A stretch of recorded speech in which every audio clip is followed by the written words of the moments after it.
Voilà, bonjour, bonsoir à tous pour cette quatrième rencontre web de l'association Le Passage. Nous sommes toujours dans la thématique de l'équithérapie qu'on appellera médiation équine à visée thérapeutique et donc eh bien de voir si cette alliance peut être faite entre cette médiation-là et le psychotrauma.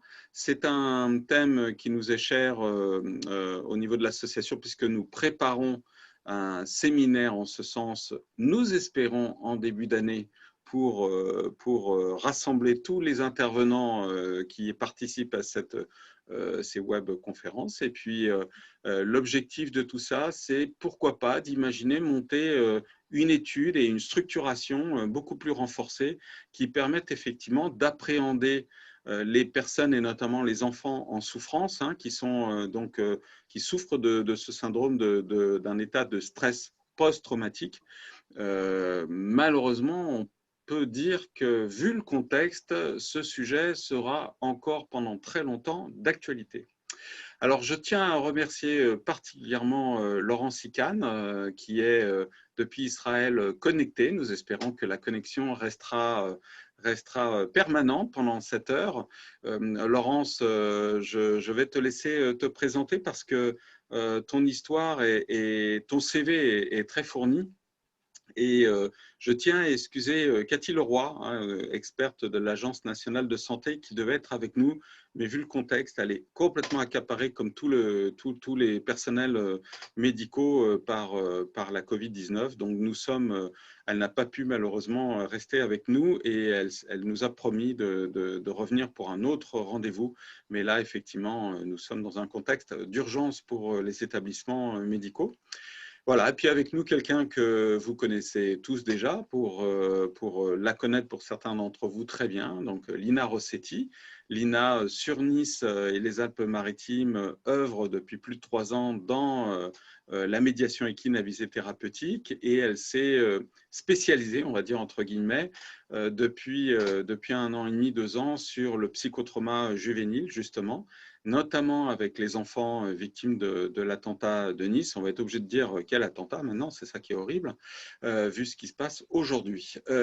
Et de ce fait, Lina a eu un diplôme universitaire en psychotrauma à la faculté de sciences de Nice. Donc merci Lina de remplacer au pied levé Cathy Leroy. Et puis, je t'ai présenté rapidement, ce qui n'est pas très poli, mais en réalité tout le monde te connaît, donc je voulais revenir vite sur toi, mais on va laisser la parole à Laurence. Donc, Laurence Sicane, je te laisse te présenter. Tu es franco-israélienne, hein, tu n'es pas qu'israélienne, tu es aussi française.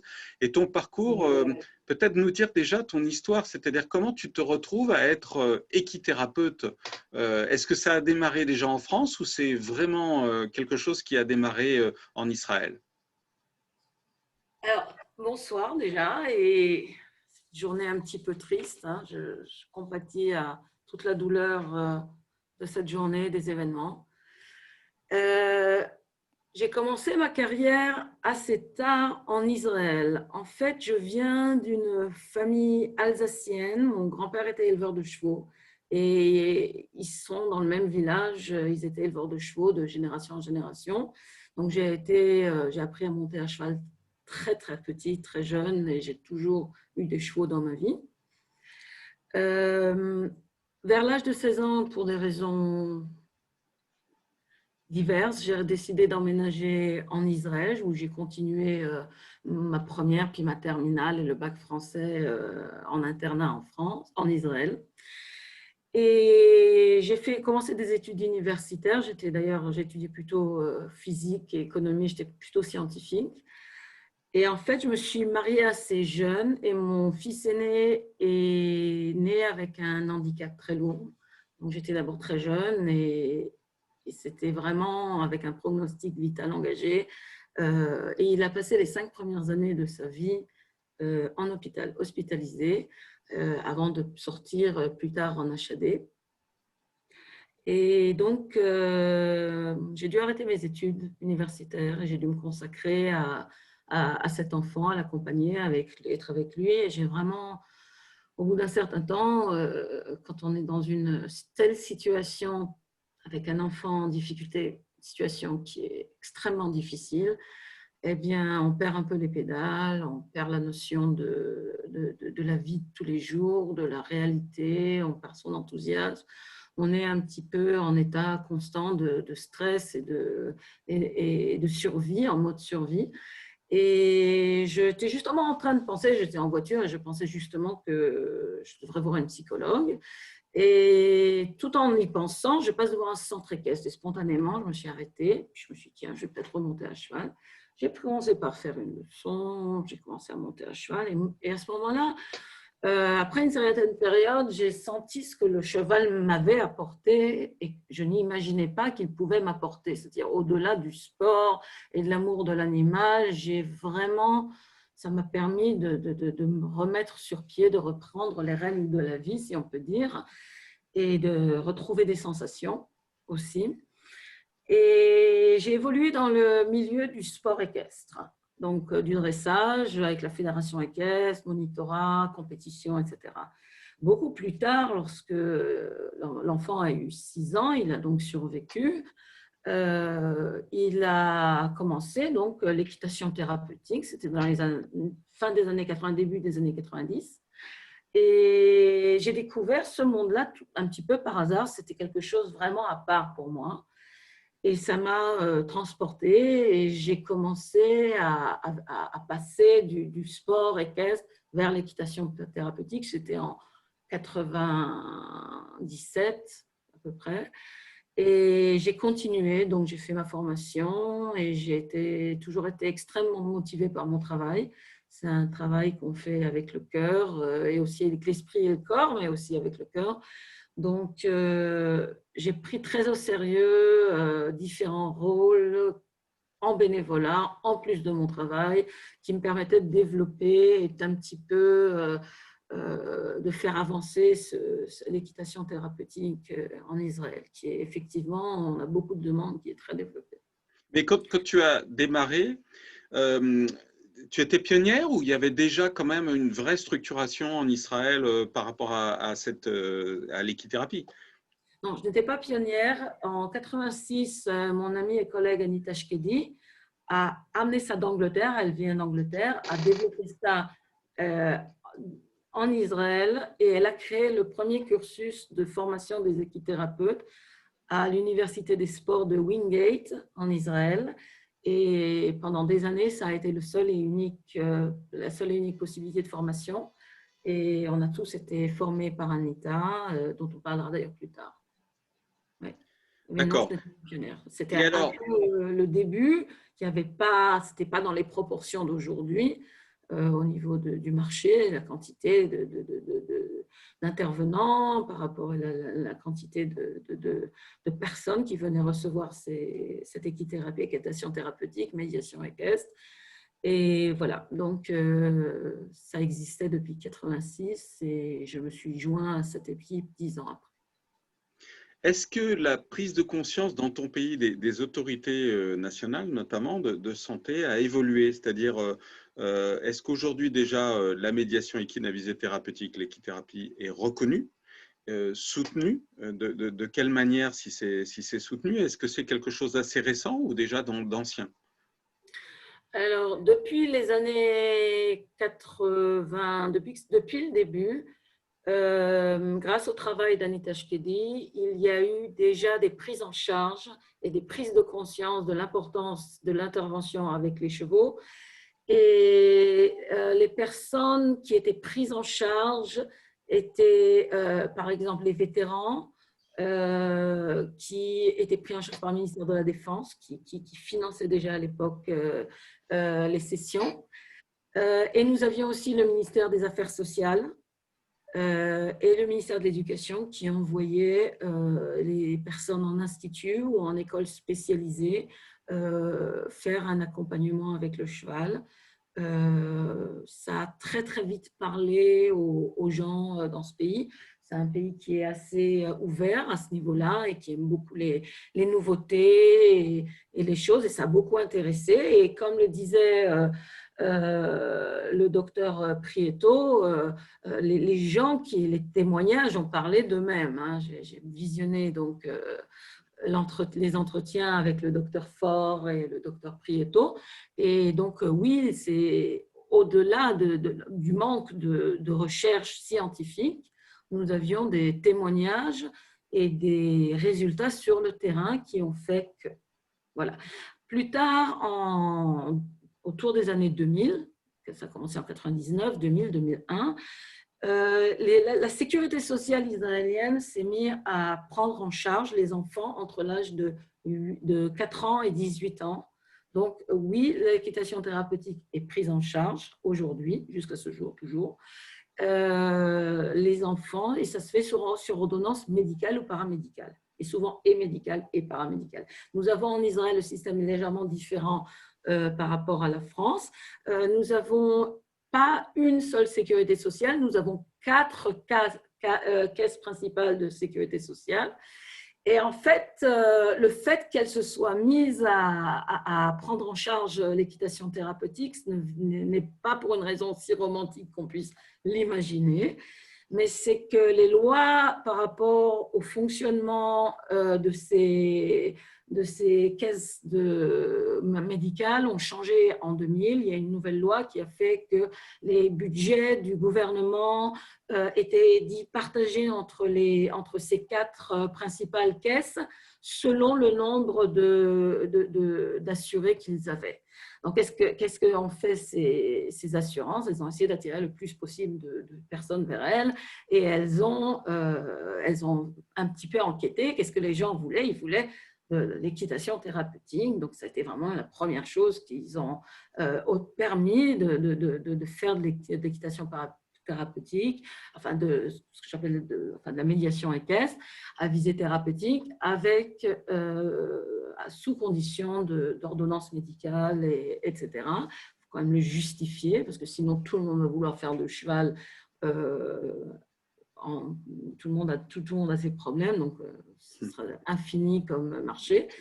Et donc, depuis 2000, on a un marché en expansion exponentielle, presque pratiquement. Et ce n'est pas que très bien, effectivement, ça a permis à des gens qui n'avaient pas les moyens de faire de l'équitation thérapeutique, de la médiation équestre, de venir et de participer et d'être pris en charge. Ça fait aussi énormément de problèmes. Pourquoi? Parce que d'abord, il manquait, face à l'élargissement du marché, il manquait beaucoup de médiateurs. Et donc, ils se sont ouvertes des formations dans tous les sens. C'était plus seulement la formation d'Anita, qui était vraiment quelque chose de très sérieux. C'est que chaque personne, dans chaque chantier de Grèce, se mettait à faire sa petite formation, etc. Et c'est là où, en 2008, on a j'ai pris autour de moi une équipe pour créer le comité d'équitation thérapeutique, le comité professionnel d'équitation thérapeutique à la Fédération équestre. Alors, effectivement, la Fédération équestre s'occupe principalement d'activités sportives, mais ils nous ont donné un statut particulier parce que, quand même, il s'agit de travail avec le cheval.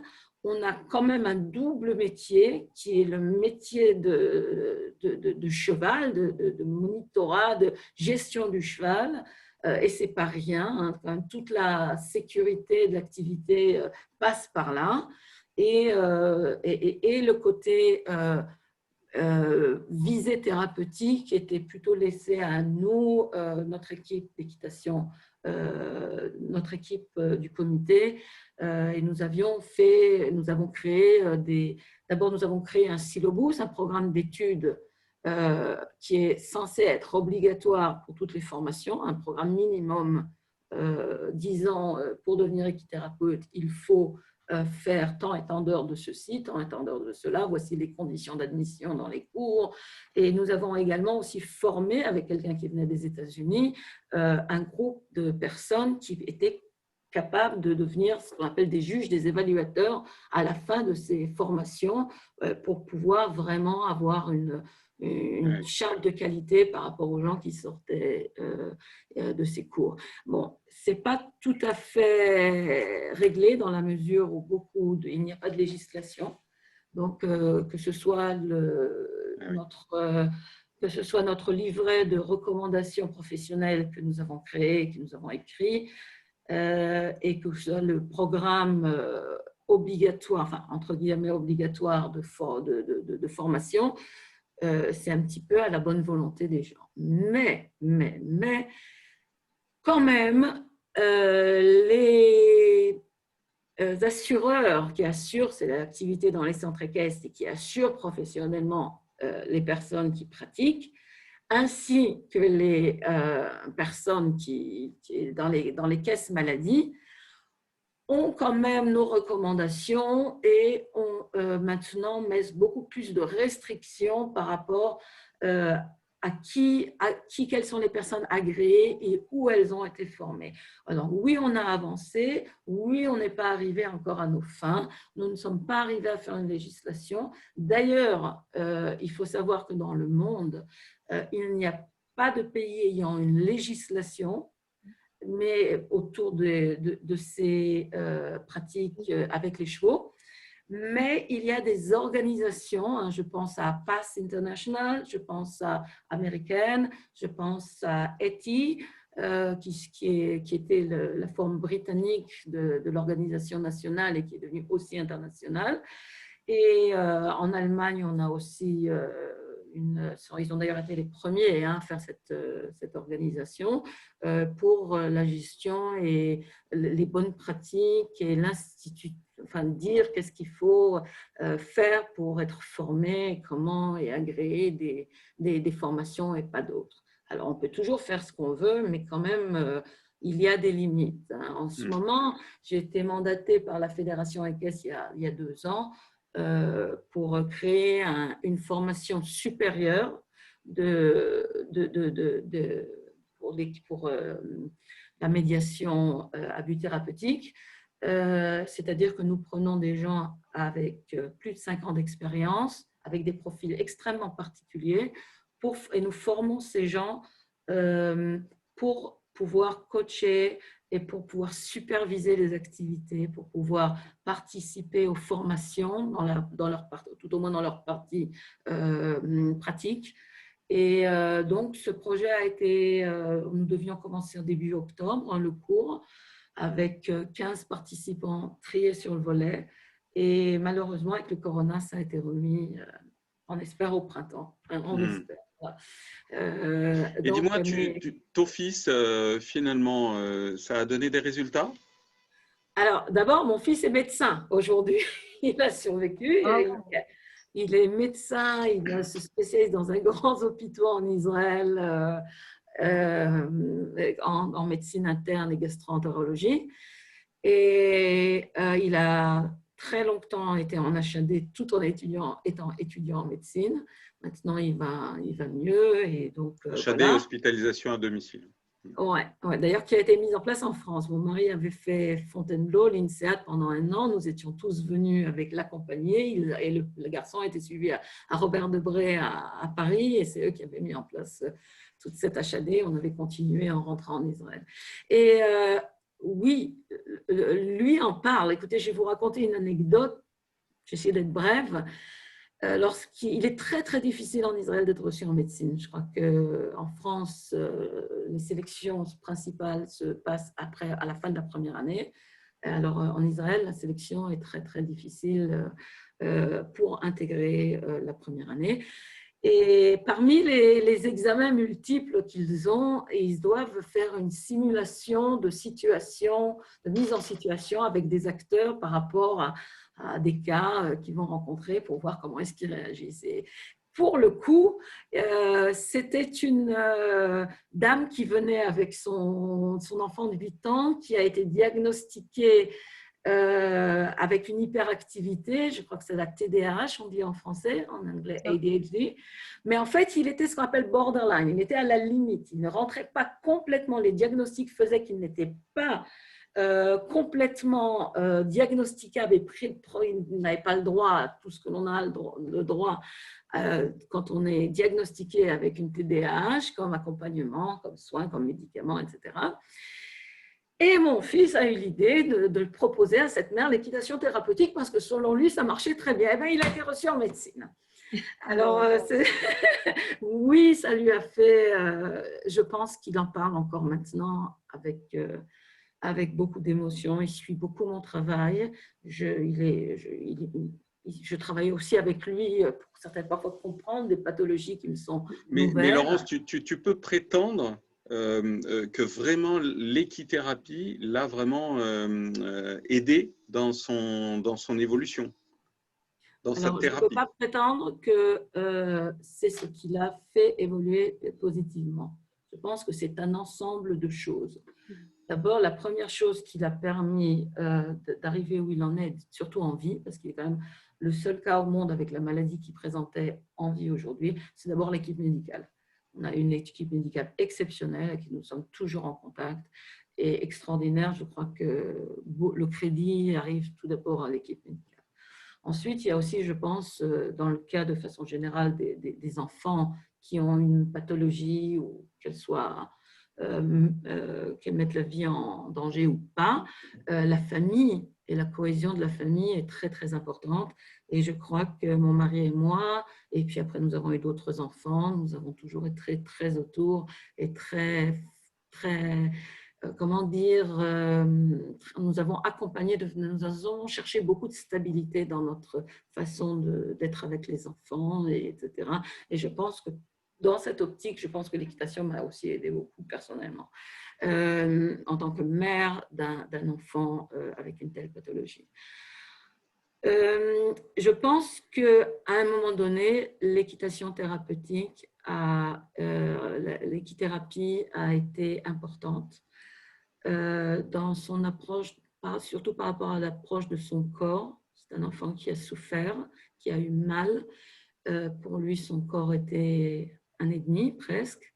Et il commençait, on voit souvent dans les pathologies lourdes, la séparation entre le corps et l'esprit, c'est qu'il devenait un cerveau extrêmement puissant d'ailleurs, avec une très, très, très intelligent, très fort, avec un savoir, une soif d'acquisition de savoir extraordinaire, avec les années dans un lit d'hôpital. Et par contre, le corps était quelque chose de mis de côté. Il avait aussi une hypersensibilité sensorielle, il était aussi prémat, grand prémat, et c'est souvent le cas chez les grands prémats. Et je pense que le cheval lui a permis à une époque critique pour lui de reprendre conscience de son corps, de faire fonctionner son corps. Et au niveau sensoriel, au niveau aussi évidemment la relation affective avec le cheval, à un âge où l'enfant était déjà à l'école, il se posait des questions par rapport à lui en comparaison aux autres, hein, donc le cheval était un très bon compagnon qui le soutenait, mais physiquement, l'activité équestre lui a permis de reprendre conscience de son corps, de son milieu, de se recentrer et de travailler sur cette hypersensibilité sensorielle qui est, à mon sens, beaucoup plus invalidante. Hein. Je ne parle pas du cas de mon fils, hein, je ne parle pas du cas seulement des prémats, hein, mais je pense que souvent on sous-estime l'influence de déséquilibre sensoriel sur le développement affectif, social et voire cognitif. Ouais. D'accord. Lina, j'aimerais te demander, alors j'en profite pour dire que vous pouvez poser vos questions sur le chat, hein, dans Converser, ne vous gênez surtout pas. Lina, j'aimerais te demander qu'est-ce qui t'intéresse dans la démarche de Laurence et d'Anita. Tu devais partir, hein, au printemps en Israël et puis évidemment à cause de ce qu'on sait, tu n'as pas pu y aller. Qu'est-ce que tu attends particulièrement là-bas par rapport à ce que tu sais et tu connais de la médiation équine à visée thérapeutique en France? Déjà, je pense que Laurence et Anita ont une expérience que je n'ai pas, parce que moi, j'ai démarré il y a 2 ans et demi, 3 ans maintenant, mais c'est vrai que je partais de rien, c'est-à-dire que j'avais l'approche de l'autisme, ça oui, mais passer brusquement de l'autisme et du handicap, hein, même si c'est du handicap sensoriel, enfin bon, tout type de handicap, passer brutalement de la prise en charge de personnes en situation de handicap à du psychotrauma alors que je n'étais pas encore allée à la fac, là, c'était difficile. Donc, pour moi, c'était très important de trouver, et c'est là, je me suis jetée sur Internet, j'essayais de chercher partout quelles étaient les équipes qui travaillaient sur le psychotrauma. Bon, des militaires, il y en a, d'accord, mais des civils, c'est pas si courant que ça. Et c'est comme ça que j'ai retenu Laurence et Anita. J'ai pris contact avec elles et également je devais aller en mars justement en Israël parce qu'il n'y a que sur le terrain qu'on voit vraiment ce qui se passe. Les livres, c'est très bien, hein, j'ai lu beaucoup de choses, mais d'abord sur équithérapie et psychotrauma, il n'y a pas tellement de littérature. Moi, en plus, je travaille avec des enfants, donc souvent on parle des adultes, donc les enfants, il n'y avait pas grand-chose.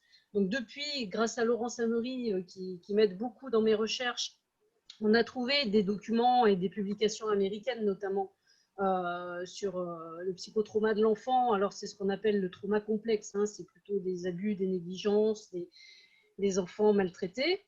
Mais le processus est le même. Et là, j'aimerais rebondir sur ce que disait Laurence juste avant, qui est très très intéressant, je trouve. C'est tout à fait ça, rapprocher comment dire, le cheval, par son approche corporelle, là, on est vraiment dans du corporel, permet à alors des enfants qui ont des problèmes avec leur corps, comme dans le cas de la maladie, tu l'as très bien dit, Laurence, mais dans le psychotrauma, on a cette dissociation avec le corps. C'est un corps, et le docteur Prieto l'a dit aussi, il y a une perte de contrôle du corps. Le corps va se mettre à faire de la tachycardie, des sueurs, des tremblements. Moi, j'ai même eu des enfants qui faisaient des syncopes. Et il faut les ramener dans l'instant présent, dans le sensoriel. Laurence l'a très bien dit. C'est par le sensoriel qu'on arrive à garder le contact avec ses enfants. Et tout ce travail se fait là. Et moi, ce qui m'intéresse beaucoup, et ce qui m'intéresserait vraiment de rencontrer Anita, puisque c'est le côté vraiment recherche par rapport à tout ce travail qui est fait, ce travail de terrain, c'est qu'est-ce qui marche, pourquoi ça marche, que l'on se mette à plusieurs à réfléchir, à des personnes de terrain ensemble, se rencontrer et faire des échanges de pratiques avec des réflexions sur qu'est-ce qui marche avec les chevaux. Même si on le sent, je pense qu'il faut vraiment qu'on en arrive au stade de la réflexion. Et c'est sûr que plusieurs têtes valent mieux qu'une. Hein, donc, je demande que ça de toutes vous rencontrer. Oui, et d'ailleurs, à ce propos, ça me permet de rebondir, Laurence. Est-ce qu'on peut vraiment de manière pertinente imaginer mettre en œuvre, par exemple, une étude multicentrique entre toi, Lina et peut-être d'autres à l'international qui permettrait déjà de commencer à mesurer les effets des équidés sur des enfants souffrant de psychotrauma. On sait que Laurence Amery a fait une recherche tout à fait remarquable à travers son livre sur les études dans le monde à travers l'autisme. Ça, tu connais très bien. Donc, les effets bénéfiques de l'équithérapie sur l'autisme. Est-ce qu'on peut imaginer, est-ce que toi, tu connais déjà des structures très avancées dans le monde, puisque tu interviens, on le rappelle, dans le monde entier, avec Anita. Est-ce que vous connaissez toutes les deux des avancées, vraiment des modèles qui pourraient nous inspirer par rapport à une étude comme celle-là? Alors, je vais aller directement un petit peu… Et voilà, là, c'est le suspense, on a perdu. On a perdu…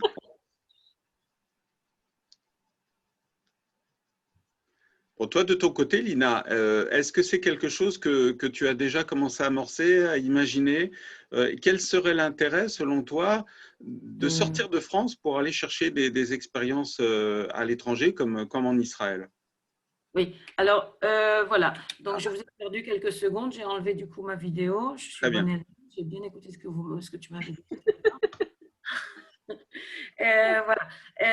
Alors, d'abord, oui, il y a des études, c'est assez nouveau. Hein, on prend conscience de l'effet du psychotrauma dans la façon dont nous le percevons aujourd'hui dans les 20 dernières années. Et les études, nous en sommes au début. Il y a des travaux qui ont été écrits aux États-Unis par plusieurs personnes. Je n'ai pas les noms en tête, c'est une recherche à faire. Mais pour ce qui est de notre part, je sais que Anita a mis en place un protocole de recherche et elle souhaiterait beaucoup le partager justement avec une équipe européenne, française, européenne, enfin à l'international. Et oui, j'ai écouté avec beaucoup d'attention l'intervention du docteur Faure et du docteur Prieto. J'adhère beaucoup déjà pour des questions d'abord de financement. C'est pas si simple, hein. Nous, c'est ce qui nous a un petit peu arrêtés. Il est important de savoir que Anita a donc mis un protocole. Et donc, dans ce que je voulais dire par là, c'est que le docteur Prieto a dit quelque chose, à mon sens, qui est très juste, de commencer petit, par une équipe. Maintenant, cette équipe peut être formée de personnes qui viennent, ça peut être un noyau de personnes, mais qui peuvent aussi bien venir de France principalement, pratiquer dans un centre en France et avoir aussi de faire.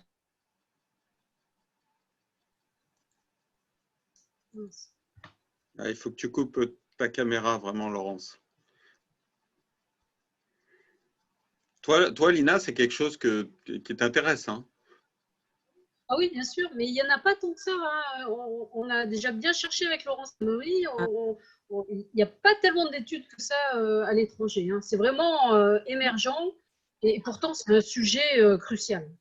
Oui, alors, vous m'entendez là, le son? Oui, très bien, Laurence. Mais peut-être tu devrais couper ta caméra définitivement parce que j'ai l'impression qu'il y a un problème de flux quand même. Ouais, voilà.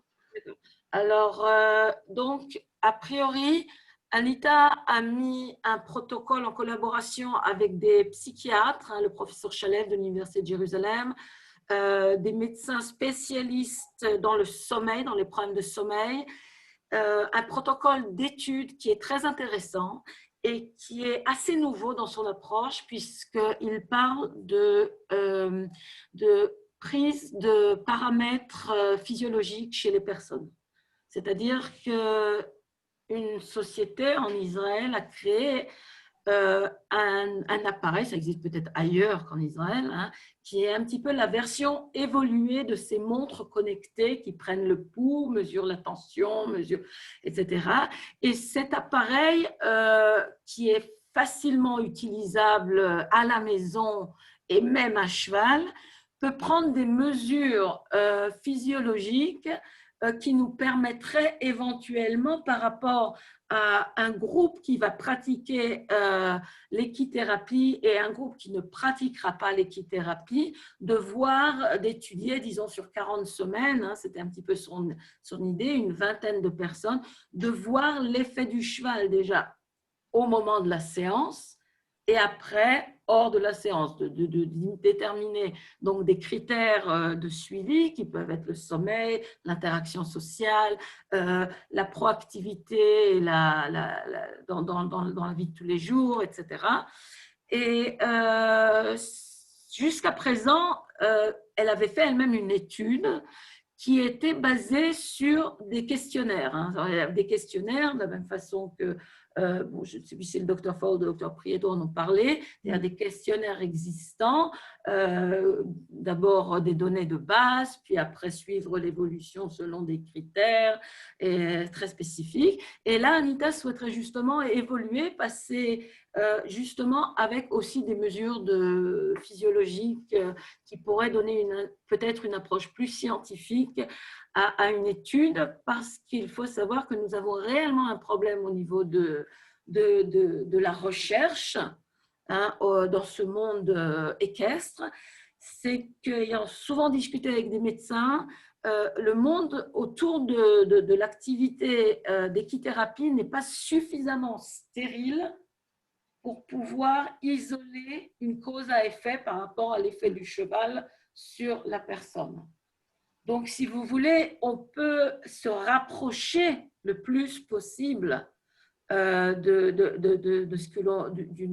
recherche scientifique, mais on aura du mal vraiment à ce que des personnes, par exemple, qui sont dans le corps médical et qui disent « oui, c'est très sympathique, les chevaux, c'est très sympathique, mais voilà, comme disait c'est agréable et c'est pas plus loin.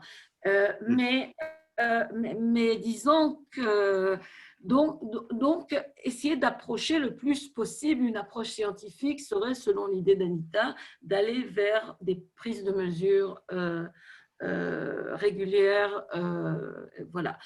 Et donc, je crois, je ne veux pas parler en son nom, hein, même si je parle très fréquemment avec elle, je crois qu'elle serait très intéressée à rentrer dans une telle démarche. Oui, je pense Très qu'elle serait bien. très Bah, intéressée.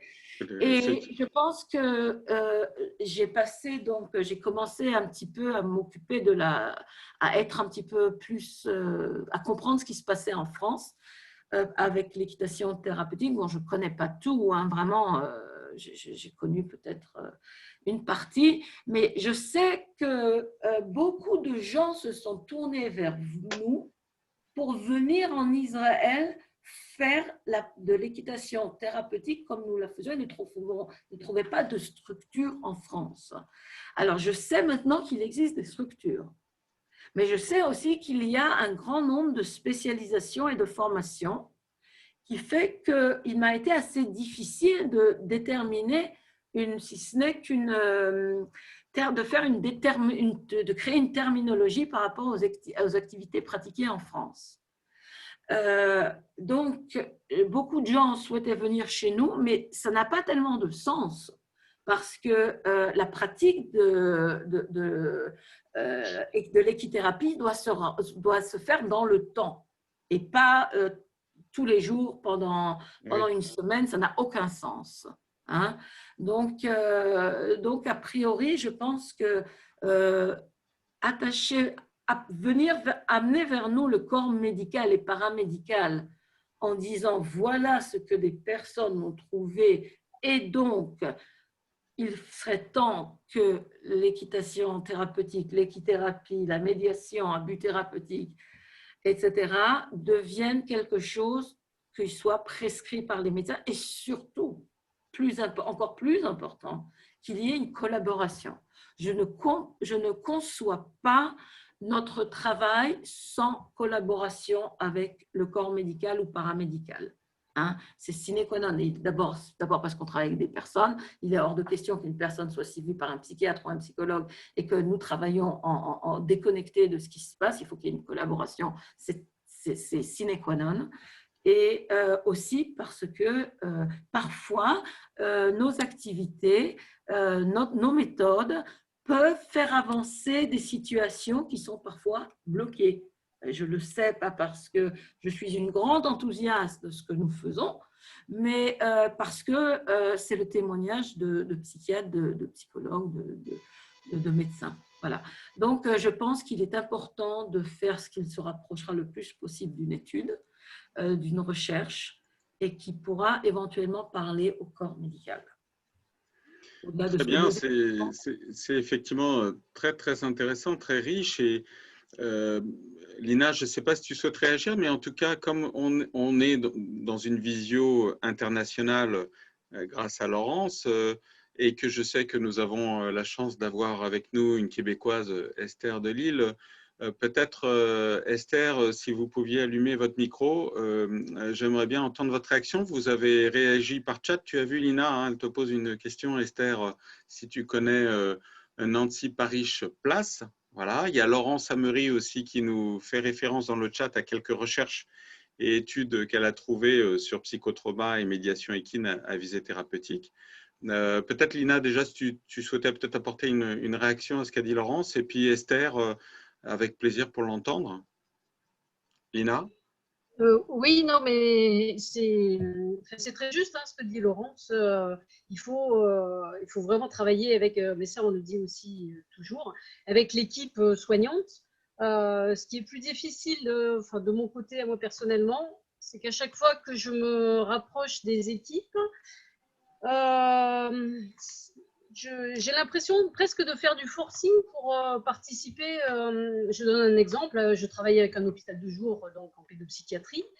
J'ai des retours. Je travaille constamment avec les équipes chaque semaine. Mais mon travail, je vais rendre une fois par an un compte rendu avec mon évaluation propre. mais j'ai envie de rencontrer le médecin, de pouvoir échanger avec les équipes, d'avoir vraiment de m'intégrer au staff. Et ça, c'est pas toujours évident parce que je suis détachée d'un hôpital, parce que je suis en libéral. Et ça, enfin, moi qui ai eu l'habitude en tant que soignant de travailler en équipe, ça me manque. On a vraiment besoin de ce lien avec l'équipe soignante. Et c'est très difficile. Enfin, pour moi, c'est très difficile. J'ai la volonté de le faire, mais je pense que de l'autre côté, parce qu'un équithérapeute, c'est pas encore reconnu à part entière, je sais pas. Enfin, il y a beaucoup de choses encore à faire avancer. Oui. Esther, bienvenue, bonjour et merci. Merci beaucoup de l'invitation. Merci à Laurence et merci à l'équipe de passage de m'avoir accepté. C'est très gentil. Mais non, alors présentez-vous rapidement, peut-être, qui êtes-vous, quel rapport avec, avec la médiation animale, hein, parce que vous êtes beaucoup plus large au Québec. J'ai un doctorat en sciences politiques, j'ai un postdoctorat en histoire, j'ai publié 4 livres sur l'histoire du Québec et en 2004, après 4 livres dont le dernier avait 600 pages, j'ai décidé que je faisais autre chose. J'ai décidé que j'avais dit ce que j'avais à dire et voilà. Et j'ai décidé de faire quelque chose de complètement différent qui est, au Québec, on dit la zoothérapie. En France, c'est la thérapie assistée par l'animal et aux États-Unis, ce sont les interventions assistées par l'animal. Bon. Alors, à titre de zoothérapeute, j'ai travaillé avec des gens en fin de vie, des gens atteints de déficience intellectuelle, Alzheimer, troubles cognitifs et j'ai créé 2 programmes de pédagogie assistée par l'animal qui étaient bilingues. J'habite Montréal, qui est une ville largement bilingue, français-anglais. Alors, c'était Éduc-Toutou, Learning with Pooch, et Lecture Toutou, Reading to Pooch, qui était avec des enfants de vraiment, au Québec, on dit première, deuxième, troisième année, le tout début, là. On compte à l'envers de la France, nous autres au Québec, pour les degrés d'éducation. Et j'ai assisté à un très grand nombre de conférences internationales sur les liens humains-animaux et aussi sur la zoothérapie. Parce que j'aime les conférences internationales, je m'amuse, j'adore aller là. Alors, mon argent de vacances passait à aller dans les conférences. Et c'est comme ça que j'ai rencontré d'ailleurs Laurence et que j'ai rencontré plein d'autres personnes. Et lors d'une de ces conférences, j'ai rencontré une autre Canadienne qui faisait son doctorat en éducation sur la lecture assistée par l'animal auprès de jeunes enfants. Eh bien, j'ai dit, pourquoi on n'unit pas nos forces et que nous n'écrivons pas un papier ensemble? Nous écrivâmes le papier et il fut publié en 2012 dans Childhood Education International. Alors, j'ai publié à l'international comme ça. Au bout de quelques années, on ne rajeunit pas. Vous savez, on gagne toujours en âge. Hein? Et en plus, je suis tombée, je me suis cassé le bras, je me suis disloqué l'épaule. En tout cas, bon, bref, j'ai ralenti la pratique de la zoothérapie. Mais je continuais à faire quand même des présentations. J'ai présenté à la conférence où j'ai rencontré Laurence à l'Université hébraïque de Jérusalem. Et à Paris, en 2016, j'étais à la conférence d'Aya Ayo. Et je présentais. Et c'est là que j'ai eu une idée. J'ai dit, pourquoi tu ne crées pas un institut qui serait le seul de son genre? Et si tu adhères à Aya Ayo, tu seras la première adhérente canadienne. Bon. Et c'est comme ça qu'est né un peu plus tard, parce que la vie est intervenue, c'est passé ci, c'est passé ça. En 2018, l'Institut canadien d'intervention assistée par l'animal a été créé. C'est un institut dont la plupart des activités jusqu'à maintenant se déroulent dans son site web qui est bilingue, anglais-français. Ses pages Facebook sont bilingues, anglais-français. Twitter est anglais-français. Et la mission ultime de cet institut, c'est de devenir la source la plus complète et la plus dynamique. C'est pas parce que tu es sérieux que tu dois être ennuyeux. Alors, la plus complète, mais la plus dynamique sur ce qui se fait de plus intéressant, de plus original, mais aussi sérieux en intervention assistée par l'animal au Canada et dans le monde. Est-ce que vous avez connaissance au Canada de pratiques de médiation équine-avisée thérapeutique sur le psychotrauma, par exemple? Oui, sur le psychotrauma, ce qu'on trouve dans mon site web, et c'est en français, parce que tout ne peut pas être bilingue, OK? Si c'est vraiment ennuyeux et pas sérieux et que c'est en anglais, ça ne sera pas sur le site. J'essaie d'avoir une bonne balance anglais-français, mais il faut quand même que ça soit de la qualité. Ce que j'ai trouvé au Québec surtout, parce qu'au Canada, c'est au Québec que la médiation animale est vraiment la plus avancée et de très loin dans le reste du Canada, OK, comparé au reste du pays. Ce que j'ai trouvé, oui, avec des enfants, pas nécessairement le psychotrauma. Quand c'était le psychotrauma, c'était plus les vétérans de l'armée. Parce que ça devenait un problème évident, plus visible. Ils revenaient d'Irak, et vraiment, et là, il y a eu des cas de suicide, il y a eu des articles dans les médias, et je pense que ça a incité le ministère de la Défense canadien et d'autres à regarder. Voyez-vous, il faut que ça corresponde à un besoin. C'est comme en affaires. What's in it for me? Qu'est-ce que vous m'offrez qui va m'aider avec mon problème? Et c'est là que le ministère de la Défense cherchait une solution. Qu'est-ce que vous avez pour régler mon problème? Et ils ont vu ça. Mais si je trouve quelque chose en psychotrauma au Canada ou au Québec ou ailleurs dans le monde, ça me fera plaisir de vous le dire. Je vais vous le dire. Nous avons, que tu viens de, je ne veux pas parler au nom de tout le monde, mais je crois que tu viens de recevoir une fonction officielle de recherche, d'écrit. Enfin, je parle à la place de Lina, mais je pense que ce serait intéressant, effectivement, ta recherche là-dessus, puisque… Et Laurence, est-ce que tu peux nous dire, toi nous avons la chance d'avoir à travers toi quelqu'un qui voyage, en tout cas qui voyageait et qui va vite, j'espère, pouvoir reprendre ses voyages. Est-ce que tu peux affirmer que, allez, ces 10 dernières années, il y a une évolution vraiment accélérée de la prise de conscience du rôle que peut jouer l'équidé dans les thérapies? Est-ce que tu peux témoigner de ça? Parce qu'on a le sentiment, même en France, malheureusement, ça devient un petit peu à la mode, même avec tous ses défauts, mais qu'il y a de plus en plus d'articles, de reportages, de sollicitations. Lina est pas mal sollicitée. Est-ce que tu constates la même chose, toi, au niveau planétaire? Oh oui, terriblement. Et je parle pas seulement, évidemment, en Israël, l'Europe, de façon générale, hein, c'est très développé. Les États-Unis, ils sont bien plus anciens que nous en Israël. Et c'est vraiment, on ne fait pas face à la demande. On n'arrive pas à faire face à la demande. En tous les cas, en Israël, on n'arrive pas à faire face à la demande. Et il y a beaucoup de pays comme ça où la demande est tellement forte qu'il y a des mois d'attente pour être pris dans un programme.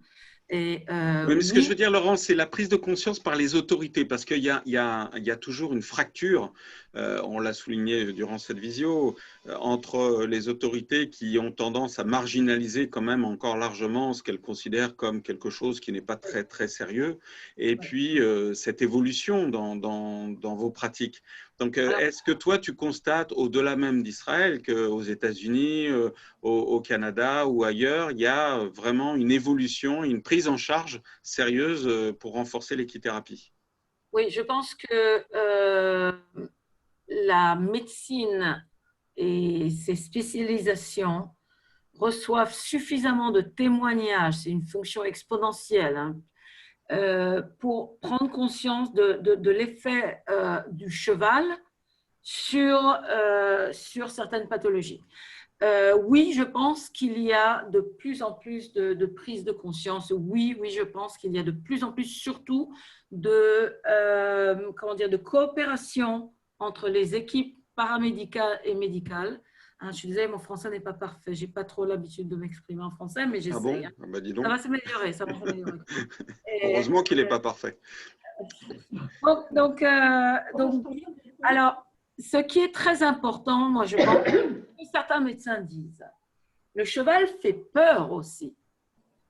C'est une pratique qui n'est, si elle n'est pas pratiquée par des gens qui sont de vrais professionnels et qui savent vraiment ce qu'ils font, hein, la balance qu'il y a entre le bénéfice qu'apporte le cheval et le risque de l'activité, eh bien, risque de passer vers le risque. On tend vers 0 accident et il faut savoir faire ça.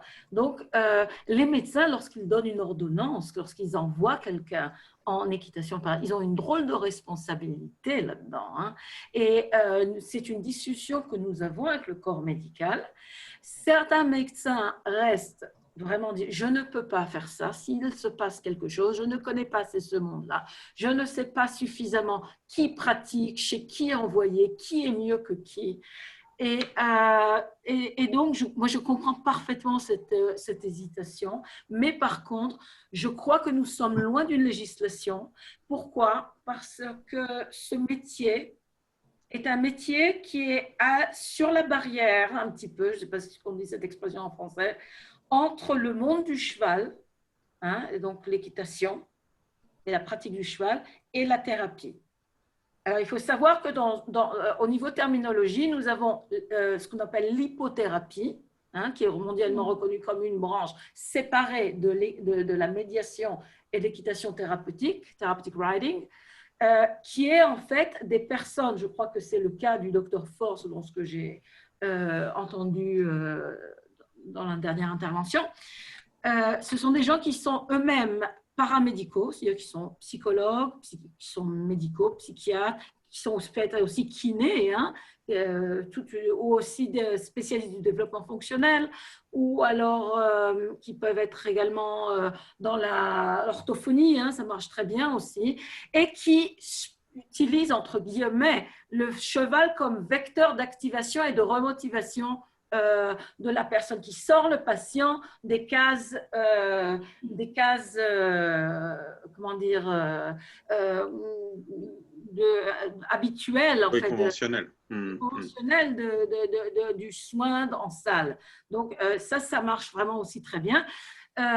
C'est légèrement différent de ce que nous faisons en médiation, ce que nous appelons therapeutic riding, parce qu'il y a quand même une différence entre ce que l'on appelle la médiation et ce que nous appelons ce qu'on appelait le therapeutic riding, et qui est devenu activité à but thérapeutique avec les chevaux. La différence, c'est que en therapeutic riding, nous pratiquons l'équitation à un niveau ou un autre, hein, dans un but d'amélioration de la qualité de vie de la personne, ou des fonctions, cognitives, des fonctions d'autogestion, etc. Ça, un jour, peut-être, j'aurai l'occasion de vous expliquer, parce que j'ai créé un cours là-dessus, justement. Il y a dans l'équitation des choses qui font que l'on peut faire avancer des buts thérapeutiques tout en pratiquant. C'est différent. Le but dans ce cas-là n'est pas d'évoluer dans l'équitation. Le but est d'être un meilleur sportif. Le but est thérapeutique. Hein. Mais tout ce que je veux dire par là, c'est que tous ces gens qui sont des professionnels du cheval et qui font en plus une formation de médiation, d'équitation thérapeutique, ont besoin, et je parle principalement des pathologies comme le post-trauma, d'être accompagnés et de travailler main dans la main avec les équipes. Très bien, Laurent. Je voudrais profiter de ces dernières minutes pour improviser. Et si Laurent Sammery, que je salue, le veut bien, puisque nous avons la chance d'avoir deux Laurence qui sont quand même spécialisés dans médiation équine à visée thérapeutique et autisme, même si ce n'est pas notre sujet central là.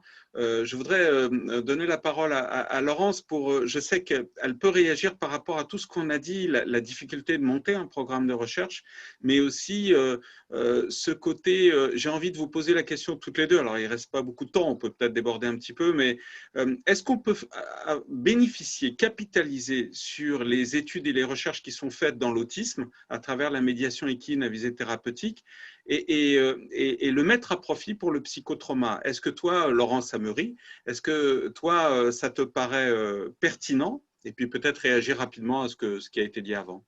Merci. Oui, bon, il y a deux choses sur lesquelles je peux dire quelque chose. C'est, bon, d'une part, la dernière partie de ta question, la compréhension des mécanismes d'action de la médiation équine.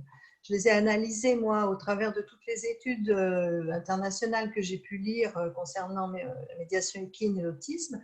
Et ensuite, donc il y a des facteurs multiples qui entrent en jeu et qui expliquent les bénéfices et qui sont vraiment très intéressants à considérer et qui donnent quand même des bases scientifiques à la médiation équine. Et donc, d'autre part, grâce à Lina et à toi, Eric, j'ai été emmenée sur le terrain du stress post-traumatique. Donc, j'ai fait un petit peu la même démarche de recherche, de publication et d'études scientifiques dans ce domaine-là. Et bon, les quelques études que j'ai pu voir étaient intéressantes en ce qui concerne les résultats. Et je me suis penchée aussi sur les études neuropsychophysiologiques, en fait, toutes les études scientifiques actuelles qui expliquent les mécanismes du psychotraumatisme. Et eh bien, je me suis aperçue que les mécanismes d'action de la médiation équine correspondent tout à fait aux besoins qu'il y a dans le trouble du stress post-traumatique, que ce soit pour faire face aux problèmes, aux conséquences psychologiques, aux conséquences physiologiques. Voilà. Je dois dire d'ailleurs que Laurence et toi, Lina, vous avez fait un travail remarquable que vous avez partagé sur invitation de l'IFCE, donc les ex-haras nationaux de France. Et très récemment, vous êtes intervenu dans ce cadre-là et que vous préparez une publication en ce sens. Voilà, donc je crois qu'il y a déjà des bonnes bases scientifiques qui relient le trouble de stress post-traumatique et la médiation équine thérapeutique.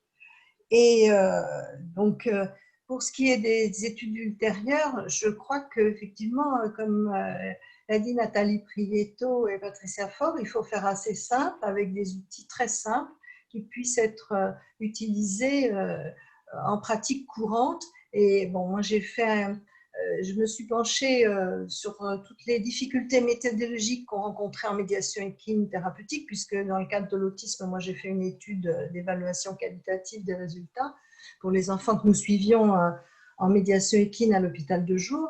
Et évidemment, on est face à des difficultés qui peuvent faire critiquer les résultats par d'autres scientifiques. Et voilà, donc c'est pas simple. Donc, il faut essayer de faire des protocoles les plus simples possibles, mais aussi les plus fiables méthodologiquement possibles. Et il faut que ça soit réalisable dans la pratique thérapeutique courante, parce que ça prend du temps quand même. Hein. Et voilà. Merci, donc, merci Laurence. Et puis, je voudrais juste, oui. excuse-moi, parce que pour répondre à Laurence Icahn, nous, les termes en France, en ce qui concerne la médiation équine, donc actuellement, il y a un consensus pour tout regrouper sous le terme de médiation équine ou médiation avec les équidés. Et ça, médiation équine, c'est le terme adopté par l'Institut français du cheval et de l'équitation. Il me semble qu'il est très bien parce qu'il permet de regrouper, mais aussi de différencier, d'une part, la médiation équine thérapeutique, c'est-à-dire la thérapie avec la médiation du cheval, réalisée par des professionnels du milieu sanitaire, médico-éducatif, etc., avec des compétences de thérapeute. Deuxièmement, les activités avec la médiation du cheval, qui, elles, sont pratiquées par des personnes qui ne sont pas thérapeutes. Et troisièmement, les activités, l'équitation adaptée, ce que vous appelez équitation thérapeutique, d'après ce que j'ai compris, équitation adaptée qui est faite par des professionnels de l'équitation. Voilà. Oui, l'équitation thérapeutique est un terme un peu différent. Ce n'est pas l'équitation adaptée, c'est aussi, ça rentre dans le cadre de la médiation à visée thérapeutique. Ce sont des activités qui sont également à cheval, mais aussi à côté du cheval, mais disons 80% de l'activité est à cheval, mais dans un but, non pas, ce n'est pas du para-olympique ni du special olympique, c'est vraiment dans un but de faire avancer la qualité de vie et d'améliorer le fonctionnement des personnes. C'est un peu différent parce qu'en Angleterre, effectivement, il y a l'équitation adaptée et c'est également un peu différent que ce qu'on appelle therapeutic riding, c'est-à-dire que ça rentre vraiment dans le cadre therapeutic riding de ce que vous avez décrit comme médiation équestre, qui est un terme général qui englobe… Alors, en France, équitation adaptée, c'est différent de handisport encore, hein. Dans l'équitation adaptée, il y a quand même un objectif d'aide à la personne. Ouais. Par rapport à handisport, où effectivement, là, il s'agit de faire de l'équitation par des personnes avec des handicaps variés. En tout cas, on a vraiment très bien compris ce soir et merci à vous toutes. Encore une fois, les hommes ne sont pas très présents dans nos visioconférences. Heureusement que le professeur Garcia était là pour la deuxième, hein, mais autrement, je crois que grâce à vous toutes et dans l'enchaînement de ces webinaires, on se rend compte de la crédibilité du sujet. C'est ça qui m'intéresse, moi, en tant que presque profane, c'est de la pertinence de se poser la question à une ère où, évidemment, il faut anticiper ce qui va être une vague psychologique et psychiatrique très importante, notamment chez les enfants.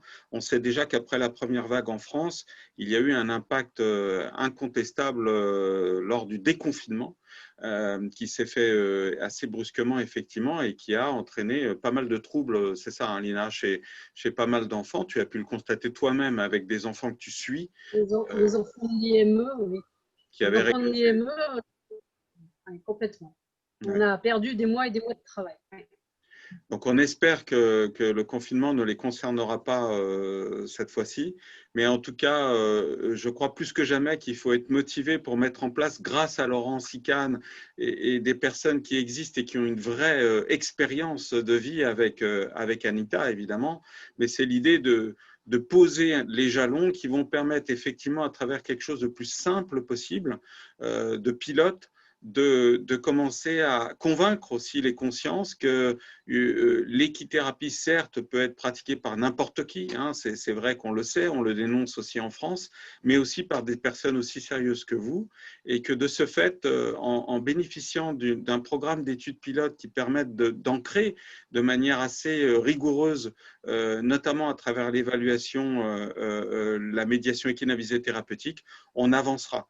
Donc l'objectif, c'est grâce à ce noyau que vous représentez d'avancer.